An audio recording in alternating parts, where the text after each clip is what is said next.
we're here in Ron Cap's pit, driver of the NAPA Fuel Funny car, and we're here in Palm Beach. You know, you're one of the 3 famous Caps, but you are the most famous though. But you didn't bring your other partners in crime this weekend. Let's just say that it's a good thing everybody at home isn't here with the 3, my dad and my brother at the same time, because my dad alone is a character. You get my brother in there, and then it's like the 3 Stooges. Oh, it is. I have to say that I've been lucky enough to be around the 3 of you, and I consider it one of the greatest moments in drag racing is being with the 3 of you, because your brother and your dad are like, they are Abbott and Costello. You know, what do you think when I said earlier you were the calm one?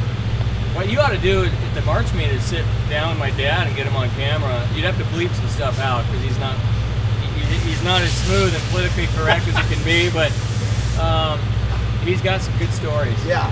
And good jokes, and he's pretty quick, and so most people don't get him until about an hour later, and then they start laughing at the joke he told an hour before that. So that's pretty much Chad too, so they'll get along fine. Yeah, yeah, that's us. And I'm really bad at swearing too. So, you know, I have to get it all out. What you don't know is I'm like a Tourette's guy. I have to swear a bunch.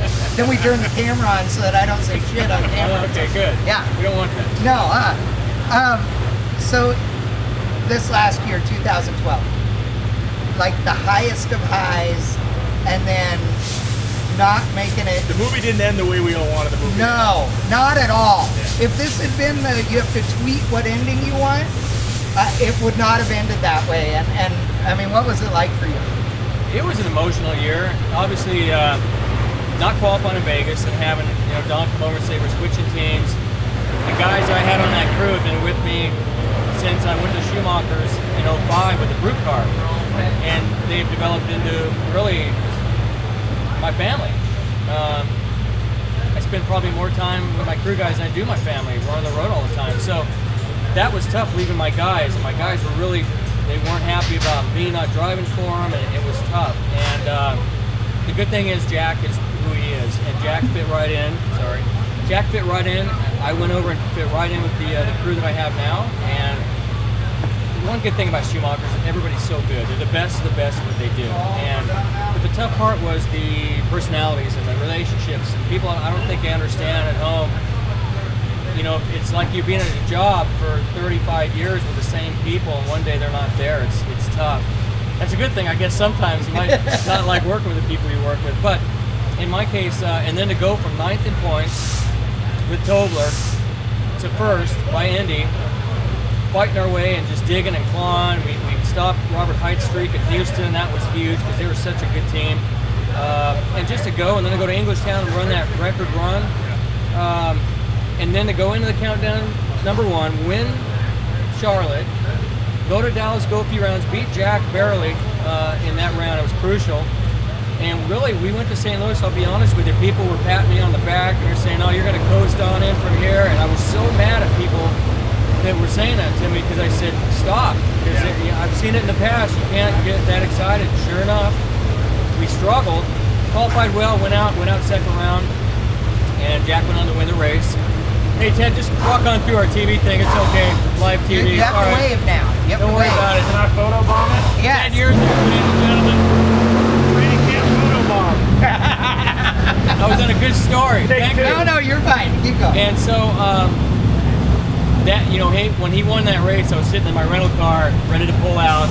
I was watching the big screen, listening to Bob Fry on the radio, and on the big screen I saw Matt take off first, and I went, uh-oh. Jack's never that late. Well, Matt took off before the green, and Bob Fry came on and did his, oh baby, and so then there we were. We had a fight on our hands. Went to Redding. I had just a terrible weekend going at it. Eye infection from some stuff I got in at Dallas. So all of St. Louis, it got worse and worse. Then we flew to Redding, and it got really bad. And then they set the record back to that. It was just a dream weekend for somebody, and it happened to be Jack and his team. And we didn't. We barely qualified and got it out of the second round finish. And then there we go. Now it's looking like Jack's going to coast in. Then we go to Vegas and we win. And beat Jack in the final. And it was just every week. I mean, I can't tell you how up and down. You talk about roller coaster, and people talk about it, but that was as much emotion, positive and negative, to win Vegas, and then it's a few points away, and then go to Pomona, and it's down to the wire. You know, then we're really out of it. We roll up to the 4th qualifying run and go 4 flat, set the track record, and still 2 points behind Jack going into the final day. It still felt good, and then I was fine when we lost to Courtney, and I got out, and my daughter Taylor got out, and then she completely lost it while hugging me at the top end, and then I lost it. Mark Rubella shot that. I think it's kind of an iconic photo. Standing down there at the top end, and it captured a lot of obviously emotion. But that was one of the great prize fights. I mean, one of the great just kind of prize fight battles in the history of this class. And the way it can, you know, Beckman's car explodes in qualifying, and it's like it was written. I mean, that was a script and a half. You know, so that was one for the ages. Going back to your dad and your brother, I mean, how much did having those guys around kind of help you when, you know, the season's over and it's like you're reflecting back on all this stuff? Do they kind of keep you from getting too down on yourself or too wrapped up? Oh yeah. They're good at knocking me down street level pretty quick. You know, my dad raced when we were growing up, my whole life. We raced. You know, my brother and I raced go-karts, and we would pull into a track literally with an old beat-up station wagon with an old trailer that was a gardener's trailer that my dad had bought. It was just a small little open trailer, and we put 2x4s across it, so my brother's cart went underneath, and it was open. Yeah, and stacker.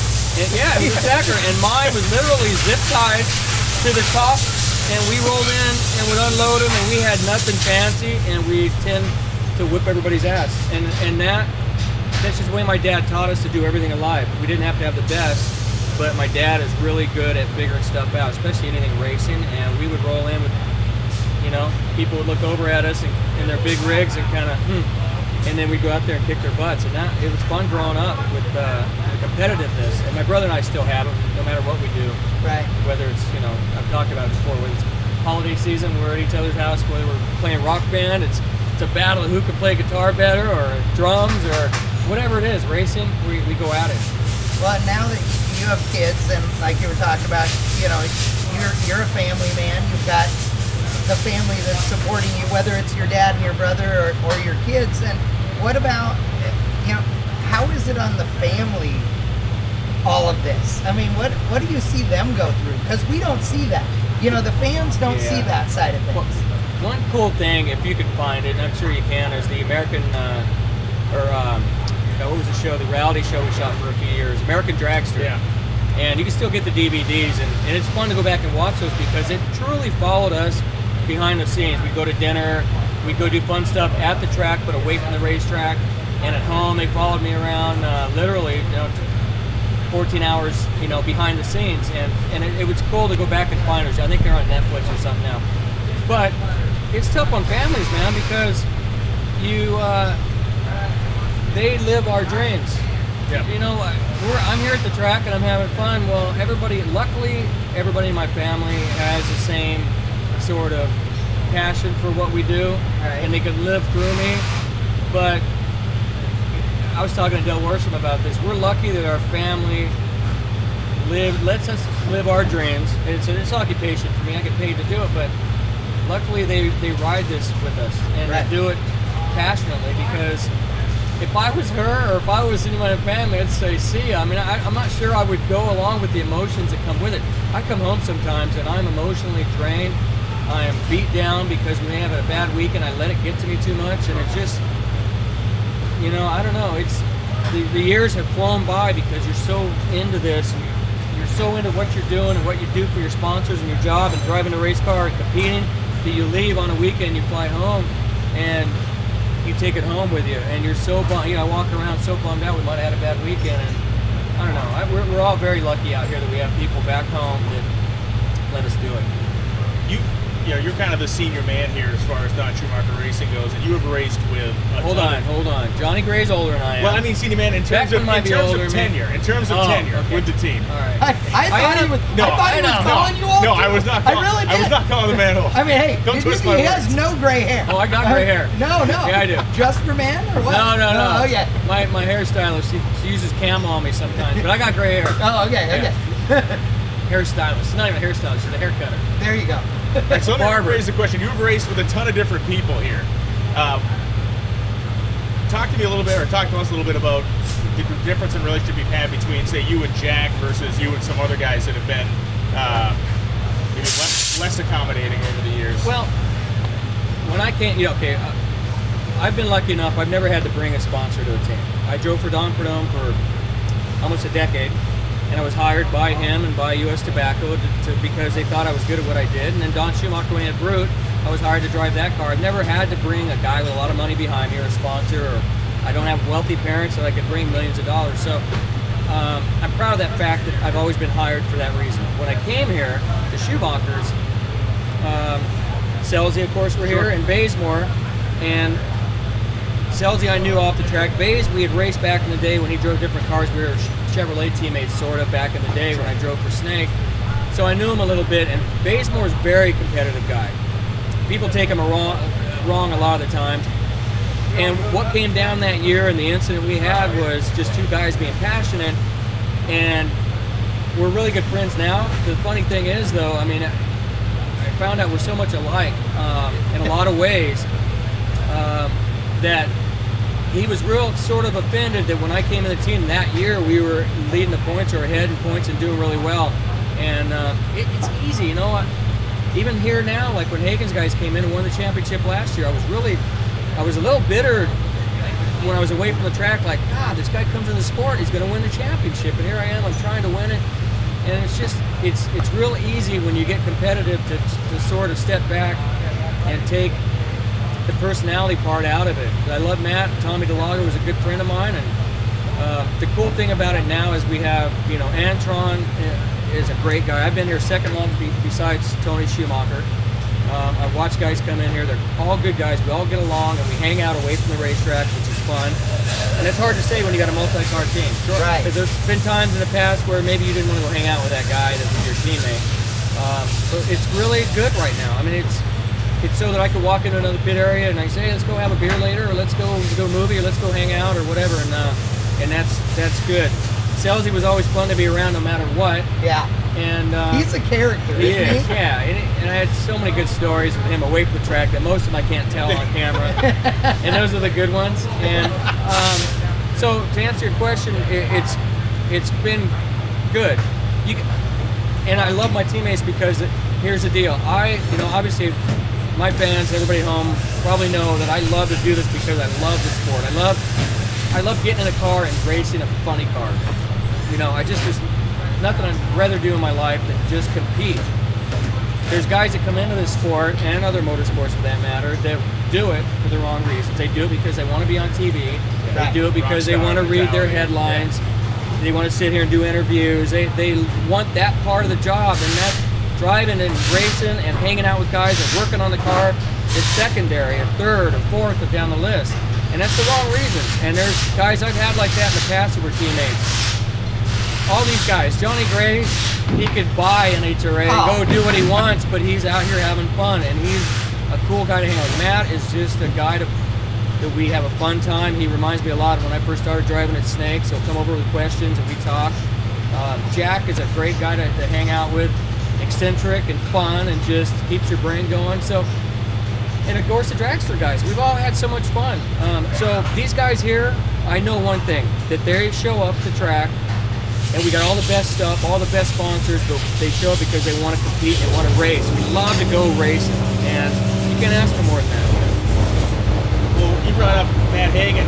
You know, Matt obviously a couple of years back was in the virtual same situation you were in, came down to the last race and it didn't break his way. Did you guys kind of talk that situation through it all at the end of the year? I mean, because he's one guy that can probably understand what you went through better than anybody else. Well, when you have a hot rod runner like his did and mine did last year, and Jack's, you know, you try to ride the wave, and you don't want to be the guy that messes up because everything's going so good, and it comes down to the end of the year, and it's fun. It's fun to make noise like that up there. I saw his ears perk up like a dog. I know, exactly. That gets your libido going. I mean, something about hearing a nitro car running just gets your adrenaline going. But it was tough to watch because, again, I've been out here a while, and I've fought and fought and fought with my just bled it with my crew guys trying to win a championship, and we've come close. And to watch somebody come into the sport that was so new, you're happy for him, and I was very happy for him, but I'm very jealous. At the same time, I was like, yeah, and I'm not going to hide it, you know. I'm not going to tell people, oh, I was great, and I was cheering all the way for him. I was, because he was my teammate. Yeah, but only if you can't win. Right. Yeah, you don't have to be holding the pom-pom, but you can be supportive of it. Right. Right. And I didn't have a dog in the fight, except that he was my teammate. So, and Tommy DeLongo has always been a great friend of mine. So I was happy for them. It's always bittersweet. Sure. But it was cool because Matt, still to this day, and I talk to him. He'll come over if he's got a question about something. Because he's only been driving his funny cars, what, 3 or 4 years? Seasons, yeah, a couple seasons. So I was the first guy to call him when he got hired. I didn't know him. I didn't know who he was, and I got his phone number from Don, and I called him and welcomed him to the team before we even went preseason testing the very first year. And he's just a great guy. I think one of the great early career stories for Matt Hagen was when he was running the pro mod on the NHRA side. People were kind of wondering who this kid was and how serious he was. They went to the race in Epic, and his crew guys screwing off. He fired everybody. He cleared everybody on Saturday. What? He You fired have to ask him that. Yeah, his whole crew after the race. in like the middle of qualifying on Saturday. He said, "Gone." He loaded the car up and left it by himself because he said, "I'm not going to do this with guys that want to do it half-assed. If we're going to do this, we're going to go full tilt." So, oh yeah, that a lot of people looked at that and said, "Okay, he's not screwing around." So. Yeah. Okay, I have a question too. You know, you talk about getting in the car and being so excited, and that's one of the things that I'm glad you mentioned is talking about why you do this, and the fact that you're the average Joe Blow guy as far as your background. Your dad's a working stiff who helped his boys realize their dreams by going out there and racing, whether it was go-karts or this or whatever. But when you get in that car, everybody thinks about the fact that you do a burnout real quick, and then you go out there and you run a 4-second lap and it's over like this. As a guy who's driven, you know, a lot of race cars myself, you know that that's the longest 4 seconds in the world. Your brain is so much faster than anybody ever would give it credit for. So everything is moment by moment, is so long and drawn out in every detail. What's your favorite part of a run? Is it the burnout? Is it waiting for the lights to come down on the tree? Is it that first instant you whack the throttle? What part of the run is your favorite? What's the one thing, you know? That's a great question. Usually when the chutes come out on a good run, the wind light's on the guardrail, it's always a good, I mean, not being funny, but it really is a good moment that you get excited, you're relieved and all that. But I would say, I love, because I played competitive sports. I wrestled throughout high school and after high school, and played football and played sports all my life. I love competing. That moment when you're getting down to semifinals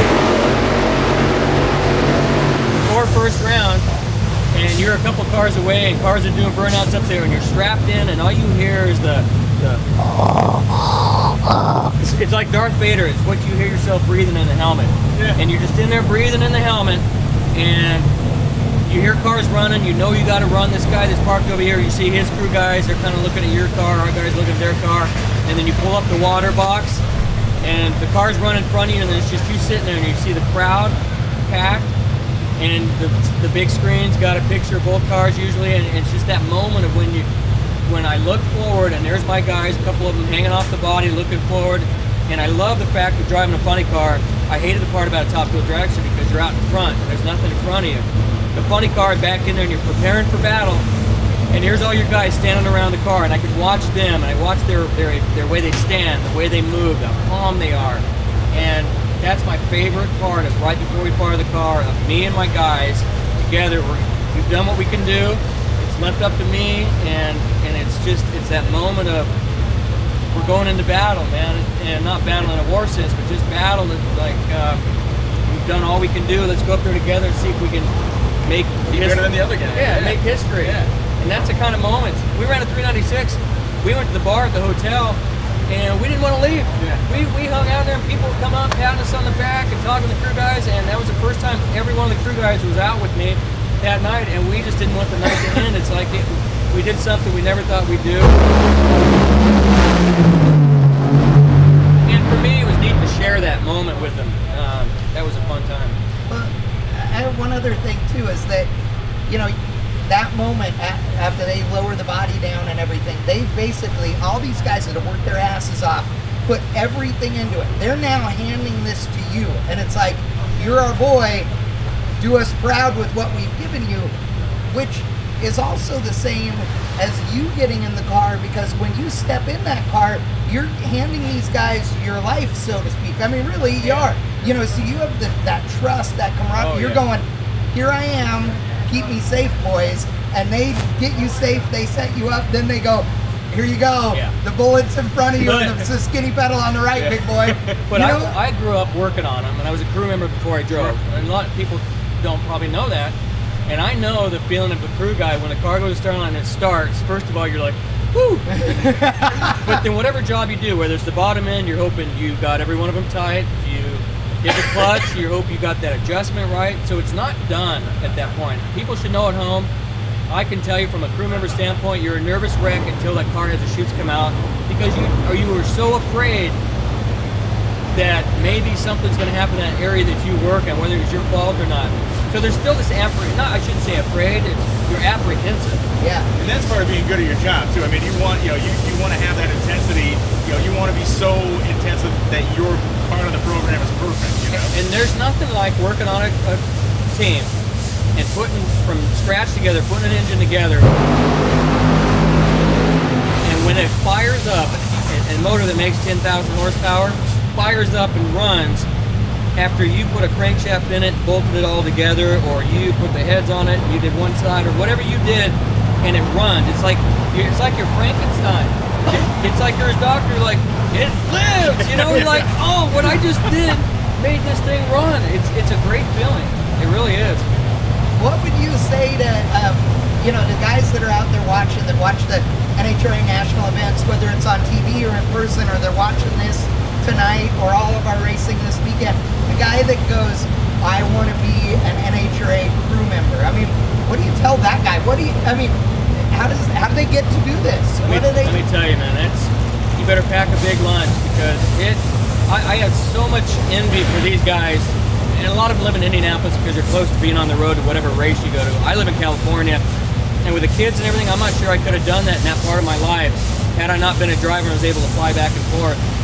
Because some of these guys that have kids that are on the road, it's a full-time deal. There's not 9 to 5 and you clock out, and it looks cool when you come to the racetrack and you watch them work on it, but it is a hard job, and you gotta love to do it. There's Isn't that awesome? It is awesome. Right in the middle of an interview, you gotta stop. I'm not cutting that out. Oh, you can't. You cut that out, you're in trouble. No. But it's just it's a hard job to do, but you just have to love to be able to do it. And what's funny is a lot of guys will quit and they'll get jobs on IndyCar teams and stuff, or they'll stay home, or I'm going to stay home and work at home. You always see them come back. They're always back, like, hey, I was home. I didn't like it as much. So you have to be cut out for it. And guys bring the resumes all the time. And you better have a CDL. If you want to be a crew member, go out and get your CDL. And you better be able to live the life, man, because it's much like Bob Seger's song, when you tear down, you go set up the next night or next afternoon for another show. Completely tear down, go, and it's a hard job. And that's good advice. The CDL, commercial driver's license, that's your quickest way in, because the grunt, crappy job is driving one of these fancy rigs and doing cleanup. And that's what that first time job is, and right? Go get Bob Seger's Turn the Page and just listen to it over and over. Which is an awesome song, by the way, and Metallica did it really well. Great song, Kind of on the line of the kind of road life, and a race has been added this year, obviously, in Epping, New Hampshire. Talk a little bit about going up to New Hampshire track. Have you ever raced in Epping before? Probably not. Not even match racing back in the day. My brother worked on John Mitchell's car when they ran IHRA there, so he's been there. Everybody says it's a great place. I'm looking forward. I know Tom Compton, everybody's excited to be in that market as far as NHRA. So are our sponsors. A new place is cool, man. Charlotte, first race was fun. First went to St. Louis, was fun. It's just fun to go to a new place, and I'm sure we're going to pack it in there. Many good fans up in that area that have to drive to Englishtown or Reading or wherever they have to go. And I'm looking forward to it, man. I know it's going to be a new track and all, but I can tell you, nobody's negative about going there. Oh, that's sure. for sure. Well, one of the things you mentioned previously was, making history with the 396 run, and obviously, your career and the guys that you've raced with, you're kind of a student of the game. And if you look at, at this point, and you got a long way to go, obviously, to continue driving, but you've amassed a career that, by all respects, is kind of Hall of Fame worthy even now. The amount of race wins you've had, the amount of stuff you've accomplished. Do you ever look at stuff in a historical perspective like that? Bob Fry a few times kind of freaked me out last year when he would go over the wins I had and certain records, and you're sitting here, I just don't feel like I've done it, for 16 years. I just feel like I've done it a few years still. I don't know. That's it's good, weird. probably, it's a weird right? feeling. I still get super excited about getting in the car. I get super excited about driving the nostalgia stuff. I just found out the other day I'm going to drive the LA Hooker car, Kluger's car that we set the record in, the 567 at the March meet this year, which means Dell's going to drive his car because I was going to drive his car, and Chad will be driving his, and hopefully my brother will get a ride, so we'll all be driving there. But to drive that car again after running the 567 and setting the record, that'll be fun. And so the things I've gotten to do, but yeah, the race. Gary Gerald telling me at the other end of the track last year when I tied Don Garlitz. And then the next win, I passed Don Garlitz. Even to say that now, it's going to make the hair on the back of your neck. And then tied and passed my mentor, Don the Snake Prudhomme, in wins. Strange, really strange for me to be mentioned. I still feel like that guy that's still learning, which I am, but I still feel like that guy where I'm not, I don't know. I just feel like I've only been driving a few years, which I guess is a good thing. Absolutely. Now, do you have, this is a two-part question. Do you have a favorite track? Okay, and don't give me the canned U.S. Nationals answer if that's not. I don't even like Indy right now. Yeah, exactly. But and then also tell me what your favorite round of racing ever has been. Well, favorite track, unless it's NHRA only, I'd say Famoso. Yeah. For me, because I grew up going to the March meet, the Fuel and Gas Championships with my mom and dad. We camped every year. My dad had raced sometimes we just go. And to still go there and smell that god-awful orange ceiling. Oh, God. But flies, But to me, that brings joy. I smile when I pull in there and I smell that smell that some people go, oh, it makes me happy. It takes me right back to my childhood. So that's probably my favorite track is Famoso. Favorite national event track we race at is Vegas. Yeah. We always do well. My family always comes. Friends come. It's fun to win there. Full. That sounded nice. And we won there a lot, luckily enough, but it's fun because I always get, when we do win, I have all my family there. And there's nothing like, winning's fun, but winning across the country and not having your family there is a little bit of a downer.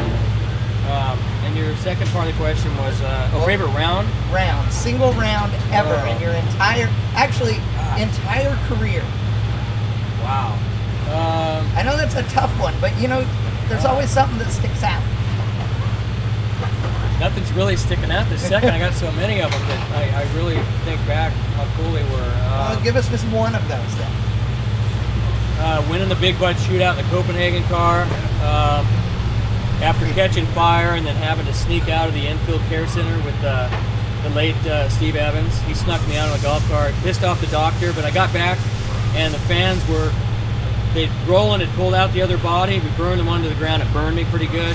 And the fans were helping put the other body together and package chutes on the other car, and then we went up there and won the next round, went on to win the thing. And back then it was a $100,000 win. It was just huge. That was big money. That was big money. Yeah, that was a big day. I'm glad you said that because I forgot that story. I've heard rumors of that story from talking to Steve Evans back in the day and to Dave McClellan, because obviously him and Steve, so close. I've heard that story through them. I was in the bed, they cut away my suit, and I'm laying there in the hospital bed at the track, and they had a TV on. It was closed circuit. And I was going to race John Force, who was racing Dell Worship, and John was hauling ass as usual. Well, something happened to John, and Dell won, and he didn't run real well, and I thought, we might have a chance here. And I didn't know if Roland was planning on how bad the car was. I knew it burned bad, but Steve Evans poked, back then it was TNN we were on, he poked his head in, and he said, "Can I get an interview when you're done?" And they had cut my suit all the way down here, and I said, "Yeah, if you get me out of here." So when the nurse walked away, I pulled my suit up and kind of held it, went out, got on his golf cart, and he hauled me back to the pit area around the backside. NHRA was mad. I think Gibbs or whoever was sent the doctor over to give me the okay to run. He had to give me a physically okay, you can run again. Yeah. They were mad at me, and anyway, went on to win. So that was fun. Win in Vegas last year in the final to pull back within whatever it was. That was an emotional win. I have to say, you know, I was there. We talked there at that race, and in fact, right before the final round, I was in the pit with you. We were standing there talking, and you were calm, cool, and collected like always. On the outside, yeah. Yeah, but the look on your face when you came back up the return road and all that after the win, it was, I mean, it was epic. Well, I had my daughter again there. That was what started. She rode the tow vehicle all day, and then she was at the other end. Somehow somebody gave her a ride, and she stayed in the tow vehicle when they backed up. Usually it takes off to go get us, but in the final they just left it there, so she's sitting in the back seat, didn't know whether to get out or not. She said she got out, she stood back by it all by herself and watched the win, and had nobody to hug or whatever, and I guess somehow she got a ride to the top end, and that was an emotional time too, so that was cool. Some fun, you know, fun memories of wins. It's tough to single them out though. How lucky do you feel though, every day that you show up at a racetrack? How lucky do you feel? Lucky. So lucky because, you know, to win or to get a good ride is hard, but to sustain it and get a good sponsor is great and hard to do. But how many guys out here that keep them, like Kenny Bernstein did, and John Kors did, and Don Prudhomme did, guys that can keep the sponsor out here and keep them happy and do all the right stuff is hard to do. And for a guy, I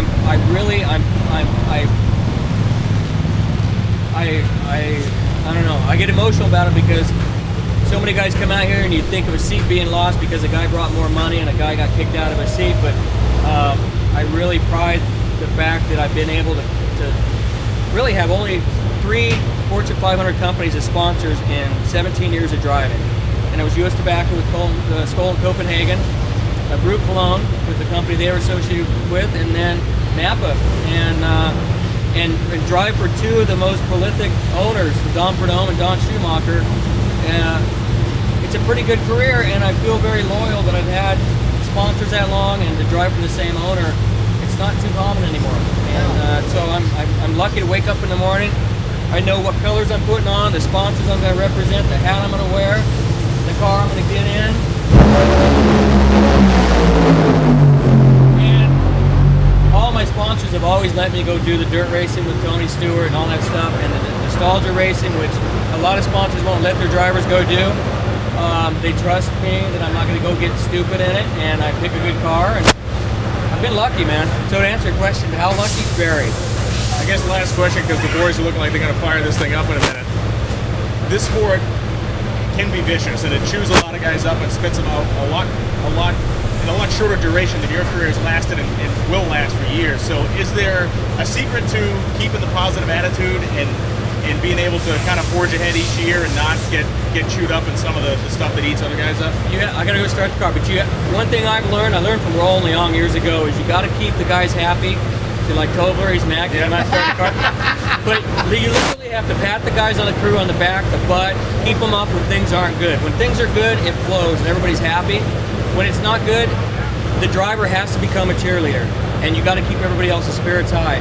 And that's the job of a driver, to be honest with you. And I think it's underrated in a lot of times, but that's why you see drivers a lot of times don't make it. Their own crew guys don't like them, and that's not a good thing. Yeah, I gotta go. All right. Okay, 2013 is your year. Don't mess it up. You're just